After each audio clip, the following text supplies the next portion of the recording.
அந்த காட்டில் யாருக்குமே சமைக்க வராது, அவ்வளவு அமோகமாக சமைப்பா. அதுவும் போக அவளோட பாயாசம் ரொம்பவும் அருமையாக இருக்கும். இதனால் மீனா ஒரு சின்ன பாயாச கடையை திறந்தோம். சீக்கிரமாக பாயாசத்தை கூடமா. எனக்கும் பாயாசம் தாங்க அக்கா. மீனாவோட சுவையான பாயாசம் காட்டில் எல்லாருக்கும் பிடிச்சனால வியாபாரம் அமோகமாக நடந்துச்சு. அது போக இந்த மழை காலத்தில் எல்லாருமே மீனாவோட சுவையான பாயாசத்தை விரும்பி வாங்கினாங்க.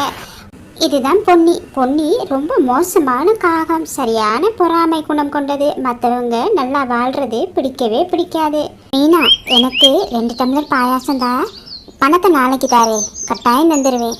சொல்கிறேன்னு தப்பாக நினச்சிக்கிறாத, கடனுக்குன்னா என்னால் கொடுக்க முடியாது. அது போக நீ இதுக்கு முதல்ல வாங்கின பாயாசத்துக்கு இன்னுமே பணம் தரலை. அப்படி இருக்கையில் நான் இதுக்கு மேலே எப்படியுமா கடன் தரது? கடனுக்கு கொடுத்தா கட்டுப்படி ஆகாது. தயவு செய்து நிலைமையை புரிஞ்சுக்க பொன்னி.